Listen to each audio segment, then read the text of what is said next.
லட்டூஸ் கிச்சனில் இன்னைக்கு என்ன ஸ்பெஷல்?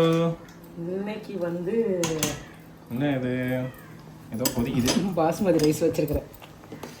ஏன்னா ரசம் சாதம் செய்ய போறியா?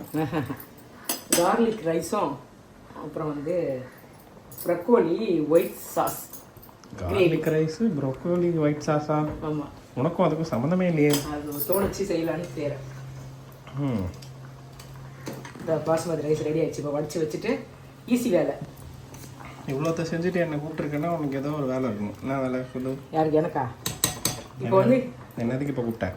உனக்கு வந்து எனக்கு இது இல்லை, அது என்ன பேர்? ஆரியானோவா? ஆரிகானோவா? ஆரிகானோ அது இல்லை. அது இருந்தால் தான் அந்த ஸ்மெல்லு வரும். அதுக்காக உன்னை கூப்பிட்டேன். போய் வாங்கிட்டு வரணுமா? ஆமாம், சில்லி இருக்குது, எனக்கு அது மட்டும் இல்லை.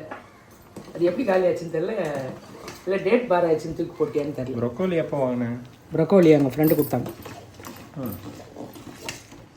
அது வந்து ப்ரக்கோலி வந்து நம்ம காலிஃப்ளவர் மாதிரி செய்கிறத விட இந்த மாதிரி ஒயிட் சாஸ் போட்டு அப்படியே திக்காக டெம்ப்டிங்காக இருந்ததா? டெம்ப்டிங். அந்த டெம்ப்டிங்காக செய்கிறேன். ஓகே, சாதம் ரெடி ஆயிடுச்சு. அது மட்டும் எனக்கு வேணும் தெரியா? இங்கே போய் வாங்கிட்டு வரேன். இந்தம்மா வாங்கிட்டியா? Very good. Oregano, butter. Butter வீட்லேயே பட்டர் எடுப்பே. எதுக்கு பட்டர்? வீட்டு பட்டர் புதுசாக இருக்குது. ஒரு வாரம் ஆனால் கொஞ்சம் ஒரு மாதிரி இருக்கும். புதுசு போட்டால் சடன்னு அப்படியே பால் மாதிரி பிரியும். அதனால் அதை யூஸ் பண்ணல. இது வந்து கடையில் வாங்கணும். நெய் காசிட்டு எல்லாத்தையும் போனோட்டி எல்லாமே நெய் காய்ச்சிட்டு 1 லிட்டர் நெய் காய்ச்சிட்டு. Very good. அதனால் வெண்ணெய் தேவைப்பட்டது. அதனால் சின்னதாக வாங்கிக்கலாம். இப்போதைக்கு யூஸ் மட்டும் வாங்கிடு. ஏமா இப்போ ஒரு 2 ஸ்பூன் வெண்ணெய் போட்டுடலாம். பியூர் வெண்ணெய்.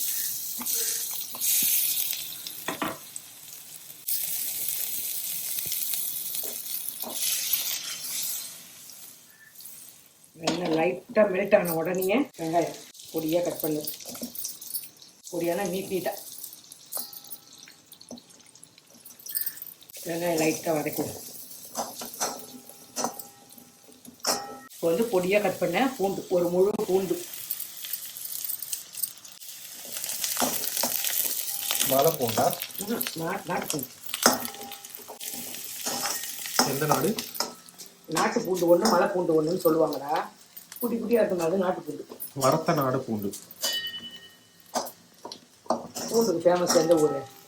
I don't know. ஃப்ரெஷ் கொத்தமல்லி கொஞ்சம். பூண்டு நல்லா பச்சை வாசனை போகிற அளவுக்கு நல்லா வதக்கினா போதும். இந்த பட்டருக்கும் பூண்டுக்கும் ஸ்மெல்லு நல்லாயிருக்கும். எப்பவுமே பட்டருக்கும் பூண்டுக்கும் அவ்வளோ மேட்சிங். சில்லி ஃப்ளெக்ஸு தூள் பண்ண 2 மிளகாய். Chilli flex. இது ஆரிகானோ கொஞ்சமாக போட்டாச்சு. இதோட ஃப்ளேவரே இது 2 தான். சில வார்த்தைங்கள்லாம் வந்து அந்த PFலாம் நுழைய மாட்டேங்குது. ஏன்னா ஆங்கிலம் வந்து நம்ம மொழி இல்லைன்னு சொல்லியே எங்கள் பாட்டிலாம் இங்கிலீஷில் பேச வாட் இஸ் யுவர் நேம் அப்படிலாம் கேட்டால் வாய மூடு, பேர் என்னன்னு கேட்பேன். வாட் இஸ் யுவர் நேம் கேட்பேன். இப்படி தான் சொல்லுவாங்க. அப்படியே அந்த இங்கிலீஷ்ன்றது வேணான்ற மாதிரியே போச்சு அப்போல்லாம். இப்போல்லாம் எல்லா மொழியும் கற்றுக்கணும். இப்பொழுது உப்பு போட வேண்டும். தேவையான அளவு உப்பு. உப்பு, வெங்காயம், பூண்டு. இந்த ஃப்ரைட் ரைஸ் பண்ணுவாங்களா அந்த ஓக் வேணுமா உனக்கு? இப்படி வைக்கிறதுக்கே இடம் இருக்கிறதே இருக்கிறதெல்லாம் தூக்கி போட்டுறேன். அது ஒன்று மட்டும் வாங்கிறேன். இப்பொழுது சாதம். இது வந்து பாசுமதி ரைஸ் ஒரு 15 நிமிஷம் ஊற வச்ச அரிசி வடித்து வச்சுருக்கேன் உதிரியா. இப்போ இதை சேர்த்துடலாம். Easy, simple. ஃப்ரைட் ரைஸ் அதானே? Garlic rice. ஃப்ரைட் ரைஸ் மேலே ஃப்ரைட் ரைஸ்னு சொல்லுவாங்க. Garlic rice. கார்லிக் அந்த பக்கம் இருக்கிறது கொரியாண்டர். கார்லிக் கொரியாண்டர் ரைஸ் அப்படிதான் சொல்லணும். ஃப்ரைட் ரைஸ் வேறு. ஃப்ரைட் ரைஸில் வந்து சாஸு, மிளகுத்தூள் அதெல்லாம் போடணும். இடுக்கி வேணுமா? இடுக்கி வேணுமா? இடுக்கே வேணாம், துண்டே போகும். வந்து கட் பண்ண கொத்தமல்லி மேலே அப்படியே தூவிட்டு கலர வேண்டியதுதான். கம்மி தீயிலே வச்சுட்டு சாதம், பூண்டு மசாலா, வெங்காயம் எல்லாம் ஒன்றா அப்படியே கலந்துடணும். விட்டு கரண்டியை விட்டு ஆட்டக்கூடாது, ரைஸ் உடஞ்சிரும். சும்மா லேசாக இப்படி புறக்கணும். காரம் உங்களுக்கு எவ்வளோ தேவையோ அவ்வளோ சில்லி ஃப்ளெக்ஸ் போட்டுக்கோங்க. அந்த காஞ்ச மிளகா தூளை போட்டுக்கோங்க. காஞ்ச மிளகா தூள் போடக்கூடாது, இந்த மாதிரி பொடி பண்ண மிளகா தான் போடணும். அப்போ தான் வந்து சாதம் பார்க்குறதுக்கும் அழகாக இருக்கும், சாப்பிட்றதுக்கும் டேஸ்ட்டாக இருக்கும்.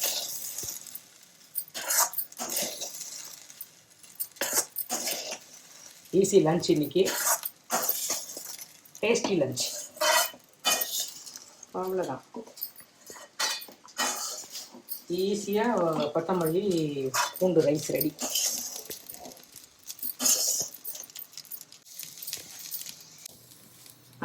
பூண்டு ரைஸ் ரெடி. இப்போ வந்து ஒயிட் சாஸ் ப்ரக்கோலி செஞ்சிடலாம். மறுபடியும் பட்டர், மறுபடியும் ஒரு பட்டர், ஒரு 2 ஸ்பூன். அவ்வளோதான், போட்டாச்சு. கொஞ்சமாக ஒரியானோ அரியானோ அதில் கொஞ்சம் போட்டாச்சு. சில்லி ஃப்ளெக்ஸ் கொஞ்சம் போட்டாச்சு. அது வெண்ணெய் நல்லா கரையறதுக்குள்ளேயே நம்ம வந்து ப்ரக்கோலி ஒன்று சின்னதான ப்ரக்கோலி கட் பண்ணி வச்சுருக்கேன், அந்த ப்ரக்கோலி போட்டுடலாம். இந்த அளவு கட் பண்ண போதும்.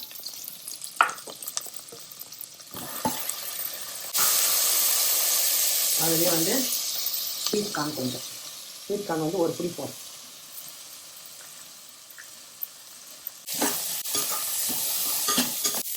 கொஞ்சமாக கட் பண்ண பூண்டு, ஒரு ஸ்பூன் ரீஃபண்ட் ஆயில். என்னென்னவோ பண்ணுறியம்மா. ஆலிவ் ஆயில் ஊற்றணும், நம்மகிட்ட ஆலிவ் ஆயில் இல்லை. ஆலிவ் ஆயில் ஊற்றினா இந்த ரெஸ்டாரண்ட்டில் தராங்கல்ல, அந்த டேஸ்ட் வரும். ஆலிவ் ஆயில் இல்லைன்னா நம்ம ரீஃபண்ட் ஆயில் ஊற்றி வந்துக்கலாம். கடலெண்ணெய் நல்லெண்ணெய் ஊற்றினா நல்லா இருக்கும், அந்த வேறு டேஸ்ட், நம்ம நார்மல் சாப்பாடு டேஸ்ட் வரும். இது வந்து நல்ல ஒரு ரிச்சான டேஸ்ட்டு. இந்த மாதிரி ஹோட்டலில் கொண்டு வைக்கும்போது எவ்வளோ அழகாக இருக்கும். ஒரு பிளேட்டில் சாதம், இது ஒரு பவுலில் கொண்டு வைப்பாங்க, சுட சுட ஆவி பறக்கும். ஏன்னா ஆறி போச்சுன்னா சாப்பிட முடியாது, அதனால் சுட சுட வைப்பாங்க. அது சாப்பிடும்போது அவ்வளோ நல்லாயிருக்கும்.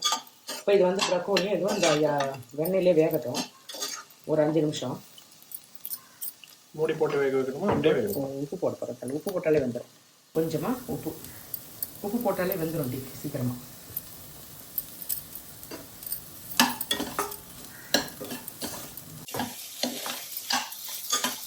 வதங்கி இன்னும் கொஞ்சம் வரணும். ப்ரக்கோலிலாம் வேகணும்னு அவசியம் இல்லை, கொஞ்சம் நச்சுக்குன்னு தான் நல்லாயிருக்கும். அந்த கிரேவியில் இந்த சாதத்தோடு வச்சு சாப்பிடும்போது கொஞ்சம் நச்சுக்குன்னு தான் நல்லாயிருக்கும். இருக்கட்டும். கொஞ்சம் உப்பு போடுறேன், காய்க்கு தேவையான அளவு உப்பு.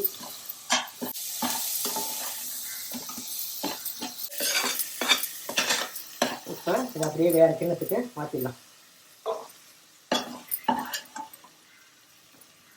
நம்ம போடும்போது இருந்த கலருக்கும் இப்போ வெந்ததுக்கும் நல்ல வித்தியாசம் தெரியுதா? அவ்வளோதான், இது அப்படியே இருக்கட்டும். இருக்கிற பட்டரை போட்டுடலாம். பட்டராக இருக்கே, கொஞ்சம் தான் போடுறேன்ப்பா, ரொம்பலாம் இருக்கு, கையில் தான் ஒட்டுற அளவுக்குலாம் இல்லை, மிச்சமாக தான் போட்டுருவேன். அதே கடாயில் கொஞ்சமாக பட்டர் போட்டு மைதா ஒரு 2 ஸ்பூன் மைதாவை இதில் போட்டுடலாம். மைதா பட்டரோட நல்லா மிக்ஸ் ஆகட்டும். மறுபடியும் கொஞ்சோண்டு ஆரிகானோ நல்லா இந்த வெண்ணெயோடு மிக்ஸ் ஆகிடுச்சு. இப்போ பால் சேர்த்துக்கலாம்.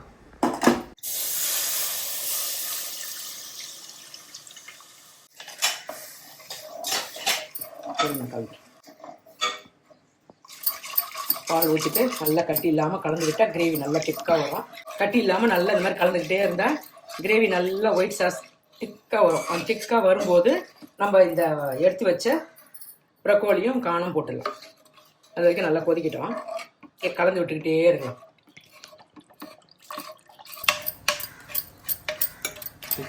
இன்னும் கொஞ்சம் கட்டிக்கிட்டே இருக்குது, அது தேய்ச்சிக்கிட்டே இருக்கு. நல்லா அப்படி கலந்துக்கிட்டே இருந்தால், ஏன்னா வெண்ணெயில் தான் போடணும். மைதா கரைச்சி ஊற்றுனாலாம் வந்து ஒரு மாதிரி பச்சை வாசனை வந்துடும். அதனால் வெண்ணெயில் போட்டும் போது கொஞ்சம் கட்டியாக தான் ஆகும். நம்ம இந்த மாதிரி டிஸ்கோ இந்த மாதிரி குண்டு கரண்டியை வச்சு இந்த மாதிரி தேய்ச்சிக்கிட்டே இருந்தால் அது கரைஞ்சிடும். பாலில் கரைஞ்சோடனே ஒயிட் சாஸ் ரெடி ஆகிடும். நான் இதில் சில்லி ஃப்ளேக்ஸ் நல்லா கலராக இருக்குது, அதனால் நல்லா கொஞ்சம் ரெட்டு லைட்டாக வராது. எப்பொழுதும் ரசம், காரக்குழம்பு, சாம்பார், பொரியல், கூட்டு, வாழைக்காய் வறுவல், முள்ளங்கி, அது இதுன்னு சாப்பிட்றது இன்றைக்கி இப்படி சாப்பிடுவோன்னு ஒரு எண்ணம். வாழ்த்துக்கள். ஓகே, கிரேவிக்கு உப்பு நல்லா திக்காயிடுச்சு சாஸு. இப்போ வந்து நம்ம வதக்கி வச்சுருக்க காணும் ப்ரக்கோலியும் போட்டுடலாம்.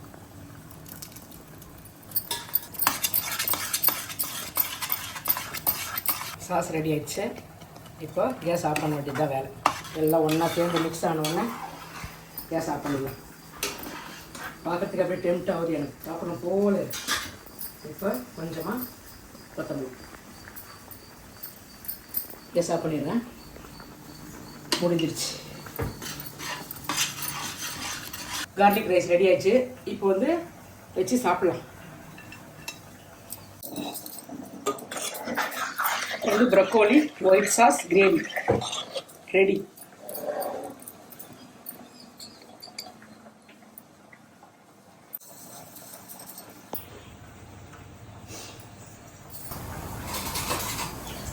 கார்லிக் ரைஸும் ப்ரக்கோலி கார்ன் சேர்ந்த ஒயிட் சாஸும் ரெடி ஆயிடுச்சு. இப்போ வந்து சாப்பிட்டு பார்க்கலாம் எப்படி இருக்குன்ட்டு. கொஞ்சம் கிரேவி எடுத்து இந்த சாப்பாடு மேலே வச்சு அப்படியே ஒரு ஸ்பூனில் அள்ளி சுட சுட இருக்கு.